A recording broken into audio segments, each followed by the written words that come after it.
ሰላም ውድ የአንሲን ስቶሪስ ቤተሰቦች፣ ወደ አንድ አስደናቂ የታሪክ ጉዞ እንኳን በደህና መጣችሁ።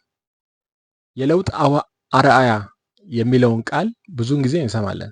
ነገር ግን ከወህኒ ጨለማ ተነስታ በጦርነት የተፈረካከሰችን ሀገር ለመምራት የበቃችን ሴት ታሪክ የሚያክል የለም። በወንዶች የበላይነት በነገሰበት ፖለቲካና ሊታሰብ በማይችል ግጭት በቆሰለበት ዓለም ውስጥ አንድ ሙሉ አህጉርን ያነቃቃችውን የአፍሪካዋ የጽናት ተምሳሌት። እርሷ ፖለቲከኛ ብቻ አልነበረችም።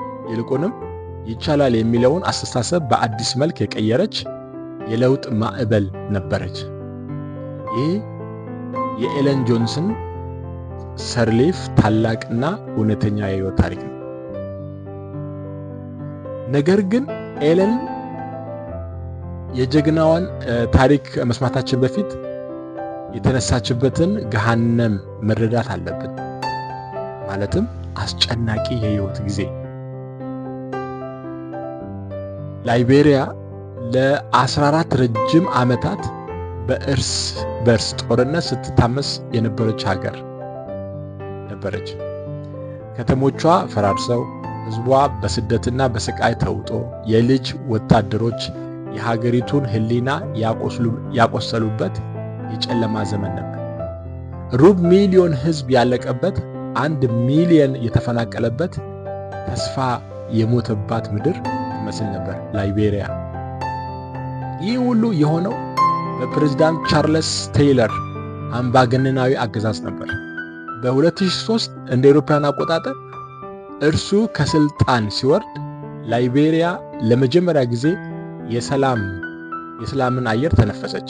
ህዝቡ በተስፋ ተሞልቶ ለመጀመሪያ ጊዜ በታሪኩ ነፃና ፍትሃዊ ምርጫ ለመሳተፍ ተዘጋጀ። ሀገሪቱ ወሳኝ የታሪክ መጋጠሚያ ላይ ቆማ ነበር። ውድ አድማጭ ተመልካቾቼ፣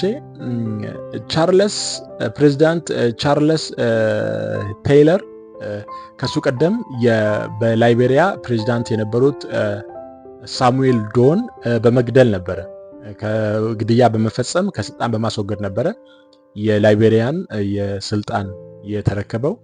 ይህ በጣም አምባገነን ሰው ነበረ እና በወቅቱ የተባበሩት መንግስታት የውጭ ሀገር መንግስታት ግፊት በማድረጋቸው ምክንያት ሀገሪቱን ለቆ ወደ ሌላ ሀገር እንዲሰደድ ሆኖ ነበር እና ከዛም በኋላ ነው እንግዲህ ሳሙኤል ዶን ከስልጣን ላይ ካነሳ በኋላ ነበረ በ2003 ዓ.ም የስልጣን መንበሩን የተቆጣጠረው። ታዲያ ይህችን የተሰባበረች ሀገር የማከም ከባድ ኃላፊነት በማን ጫንቃ ላይ ወደቀ ብለን ስንጠይቅ በ1938 እንደ አውሮፓውያን አቆጣጠር የተወለደችው ኤለን ፖለቲካ የየዕለት ህይወት እውነታ በሆነበት ቤተሰብ ውስጥ ነበር ያደገችው። ከልጅነቷ ጀምሮ ትምህርት ዋነኛ መሳሪያዋ ሆነ። በዝነኛው የሃርቫርድ ዩኒቨርሲቲ የኢኮኖሚክስ ትምህርት ተከታትላ በጦርነት የወደቀችውን ሀገር እንዴት ዳግም መገንባት እንደሚቻል የሚያስችላትን የንድፍ እቅድ ቀረጸች። በ1980 እንደ አውሮፓውያን አቆጣጠር በደረሰው የመፈንቅለ መንግስት ከሀገሯ ተሰዳ በዎል ስትሪት የፋይናንስ ዓለም ውስጥ ስኬታማ ብትሆንም የምትወዳትን ሀገሯን ላይቤሪያ የሲቃ ድምፅ ከጆሮዋ አልጠፋም ነበር። በድፍረት ወደ ሀገሯ በመመለስ ነገር ግን የጠበቃት ክብር ሳይሆን እስራት፣ የሞት ዛቻና የማያባራ ተቃውሞ ነበር። ለመሞት ተዘጋጅቼ ነበር ስትል በድፍረት ተናግራለች። ነገር ግን እጣ ፈንታ ለኤለን እጅግ የላቀ እቅድ ነበረው። በ2005 እንደ አውሮፓውያን አቆጣጠር ላይቤሪያ ከትርምስ ይልቅ ሰላምን መረጠች። የኤለን ታሪክ የሰራው ድል የፖለቲካ የበላይነት ብቻ አልነበረም፣ በመላው ዓለም ያስተጋባ አብዮትም ነበር።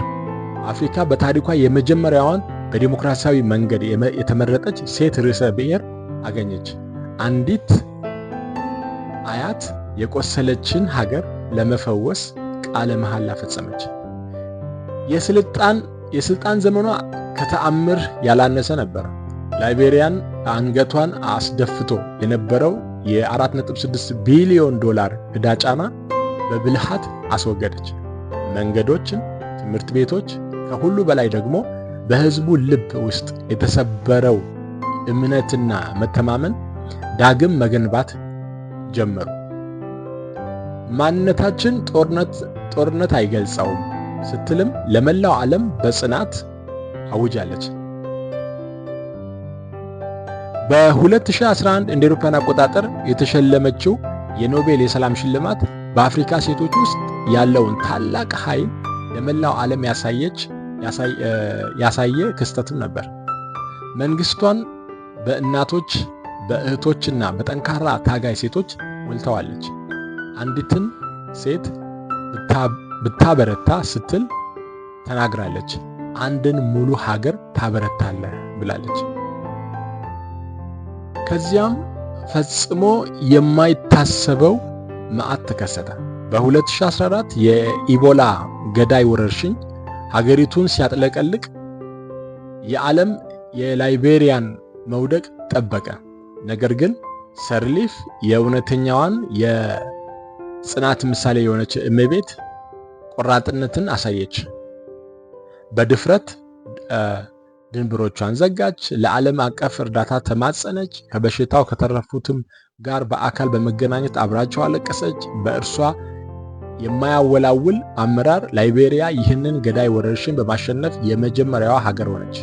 ይህም በከባድ ፈተና ውስጥ ያሳየችው የቆራጥነት ሕያው ምስክር ነበር።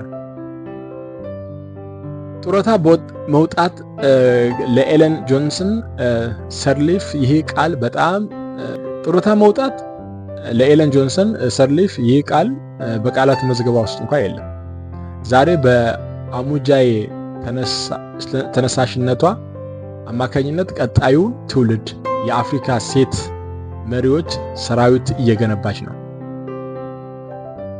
እውነተኛ ውርሴ ስትል በጽኑ ታውጃለች።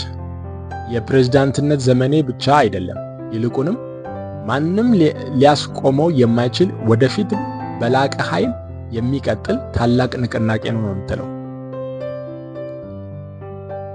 ኤለን ጆንሰን ሰርሊፍ ታሪክ መሰናክሎችን ስለ መስበር ብቻ አይደለም፣ ይልቁንም ይቻላል የሚለውን መድረክ በአዲስ መልክ ስለ መቅረጽ ነው። የእርሷ የህይወት ታሪክ ጊዜ የማይሽረውን እውነት ያስተምረናል።